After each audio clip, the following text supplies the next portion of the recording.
So I have a couple of hours of extra time while the kids are trying to nap, even though they're playing upstairs, to record a couple of different videos. So this video is going to be on my son Brandon's coloboma. My son Brandon was born November 29th of 2011. During my pregnancy, it was quite uneventful. Everything was fine. All tests came back perfect. And he was just fine, measuring perfect and everything. He was about a week past due, so I had to be induced. And he came in like it was fast. Once I was in active labor, it didn't take much time. And right after he was born, they placed him on my chest, and I was looking at his face, and I noticed that his left eye looked slightly smaller than his right eye. So I mentioned it to my husband. I said, "Babe, I think his eye is smaller. Do you notice that?" And he said, "Yeah, I do, but maybe it's just the birth. I mean, maybe it's the trauma of being pushed out or something." And I was like, "No, I don't think so. We've had 3 other kids. I don't remember the eyes being different sizes for trauma. I mean, they might have a bruise or something like that, a cone-shaped head or whatever, but not a different size eye." So we mentioned it. We didn't mention it to my OB when he was taking care of everything, because at that moment I just gave birth. I was groggy. I just wanted to be left alone for a little bit to rest. And I was really excited over the baby, so I was focused on him getting his measurements cleaned up, everything else. And I didn't think he would know anything about it anyway. So we got set up. They cleaned him up, and a few hours later we were moved to recovery, where I waited for the pediatrician to come so I could ask him what's going on with his eye.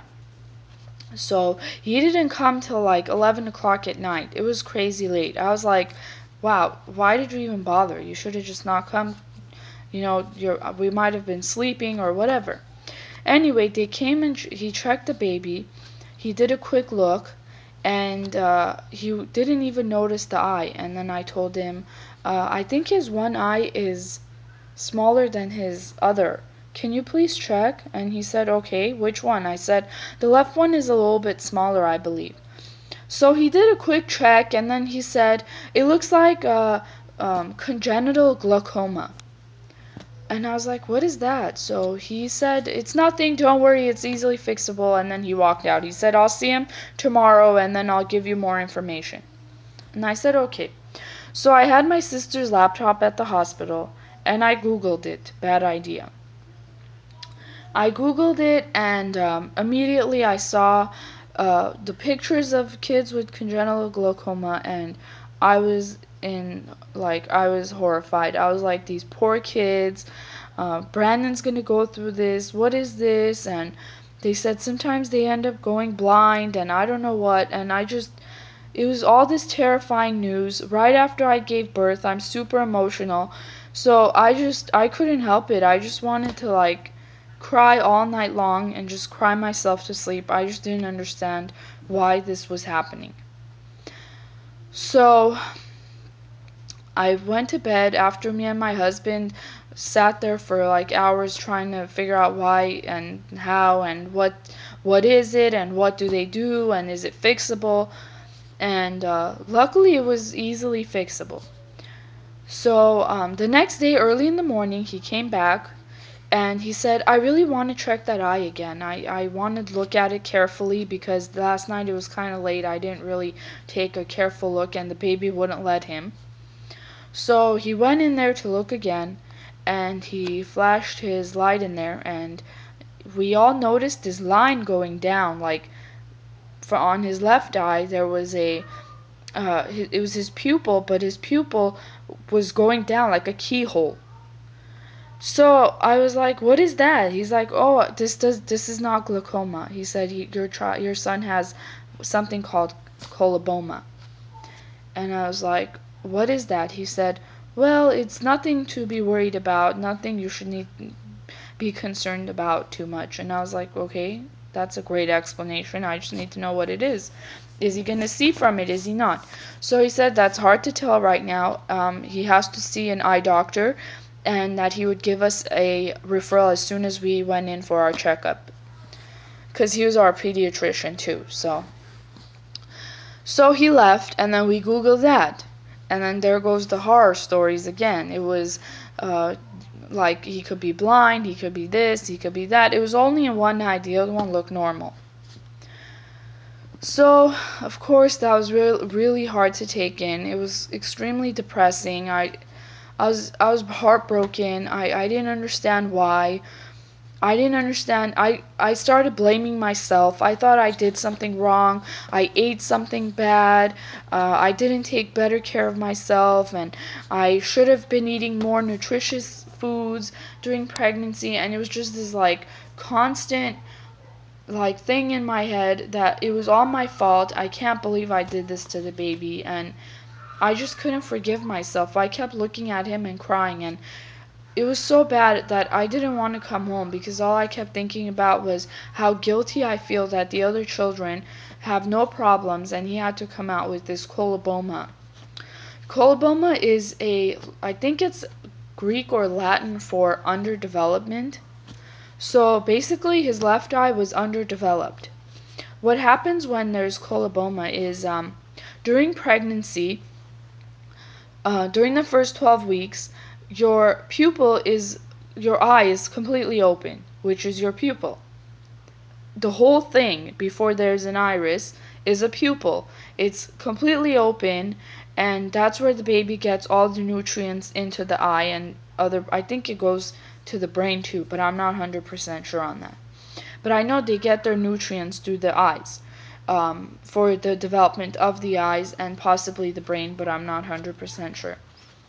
And by the end of 12 weeks pregnancy, the iris circles around, and the pupil closes the iris. Like, so your pupil is like in the center, and then it's your iris around your pupil. And that means your fissure has closed and you're good to go. But Brandon's didn't close. It went around, and then right at the bottom of his left eye a little bit, it stayed open. So we read, the bigger it is, the worse the prognosis. The bigger it is, the worse the vision in that eye, or the worse the underdevelopment, basically, the coloboma. So his wasn't that big. It was big enough, but it wasn't like I've seen worse, basically, from the pictures I saw on Google.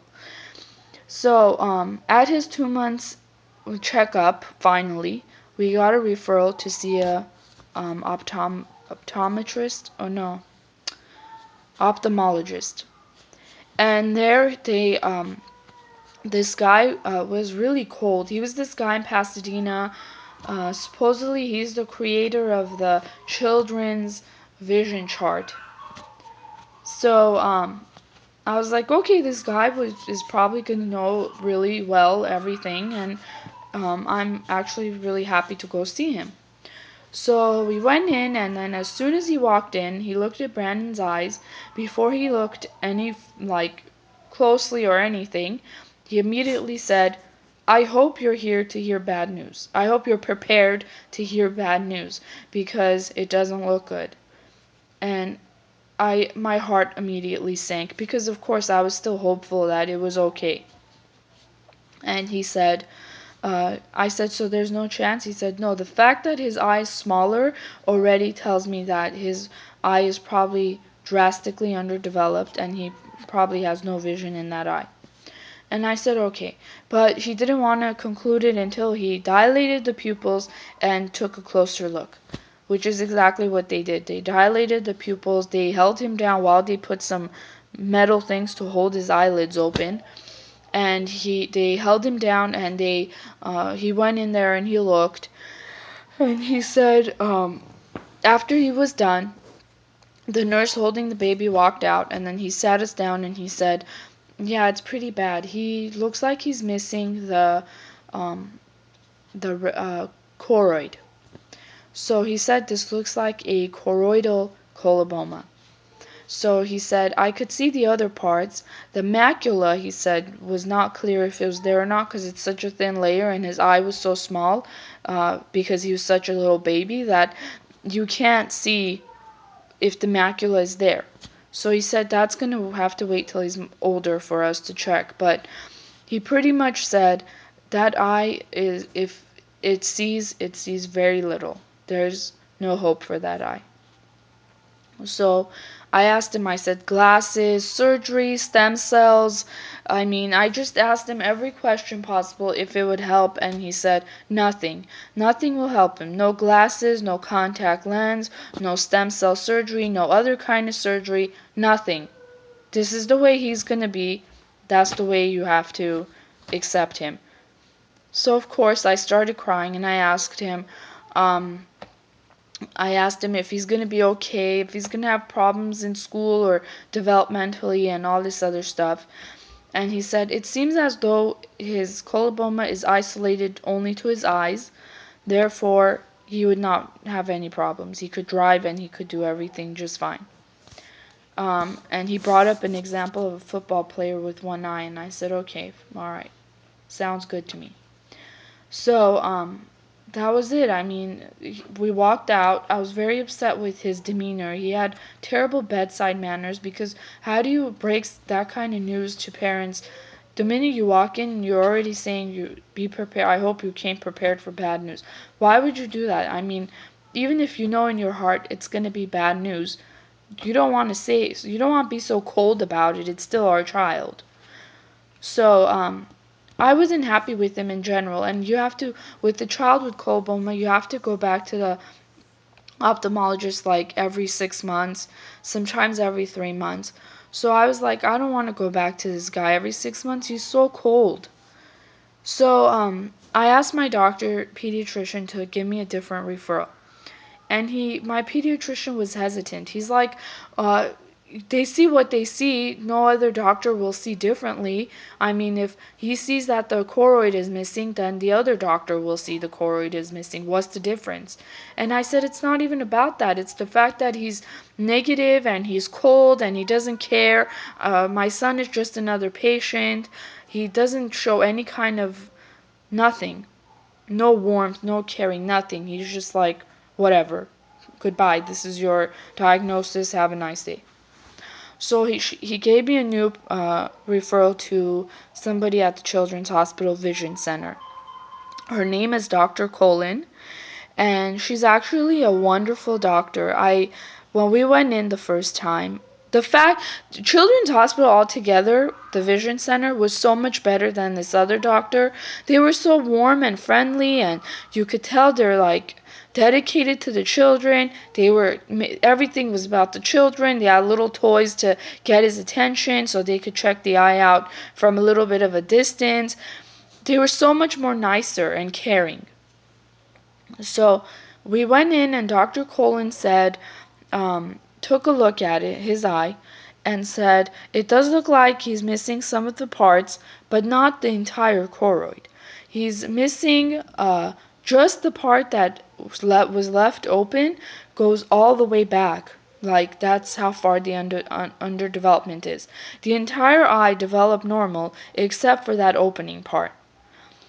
So she said that would greatly impair his vision, but we don't know. She said it's there. I cannot say. There's never been a time where a kid has surprised us and we've thought they should be blind and they've actually seen just fine. So she said in order for us to take every opportunity to make his vision better, we should patch his good eye 1 hour a day until he's, I guess, done developing the eye. So I came home, and I actually was very curious because, first of all, the other doctor said patching wouldn't work either. It was like nothing will work on your child, nothing. So I didn't want false hope either, but I wanted to know, I just wanted somebody more caring. And then not only was Dr. Colin caring, on top of that, she actually was giving us some sort of glimmer of hope. So I came home and I said, out of curiosity, I'm going to patch him just to see if he could see from that eye. So I patched his eye, and to my shock, he actually did see with his eye. He crawled to me. He cried for me. He followed me to the kitchen. I called my husband hysterically saying that Brandon can see, Brandon can see, Brandon can see from his left eye. Because for months, it took them months to give us a new referral. We were 100% sure that there was no vision in that left eye. So we went back for a follow-up to Dr. Colin. And we told her this is what happened, he could see and all this stuff, and we are going to patch and we want to make this as good as possible and all this stuff. And she was really happy to hear that. She flashed lights in his eye and the left eye's pupil actually responded, and she said that was actually a really good sign, because if he could not see or take in any light, his pupil would not have dilated or undilated or whatever they say. So I was so excited. So we were so happy to see that there was some hope. And on top of the fear of him not seeing from that eye, we had the fear of what's called charge syndrome. And that's a syndrome where the coloboma is the very first indicator.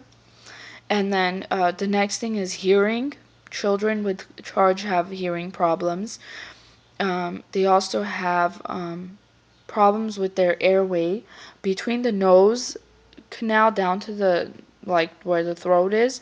There's a bone, so they can't breathe through their nose. Their ears like a little scooped. It's like I've seen pictures and description that it looks like a scoop, and they have a hard time hearing. They also have very small genitals, and then they have mental or growth retardation. So, we knew Brandon could hear because he passed the hearing test in the hospital when he was born. So that was a little bit of a relief. Although I've seen some charge kids and they're adorable and they're just fine. So, I mean, it's not as big of a... I don't want to minimize it either. It's terrifying when you're a parent. There's a lot of things you have to go through with the child with any problems. So, not trying to minimize anyone's problems. But anyway, that's it. And if you guys have any questions, again, please ask me. If you have any experiences with the coloboma child, if your child has coloboma, or you yourself have a coloboma, and you're an adult now, please give me some stories and things about your life, how it's going. Did it bother you when you were a teenager? Did you get picked on about it? I'm so curious to hear stories like that. Please let me know. Alright, bye. Thank you.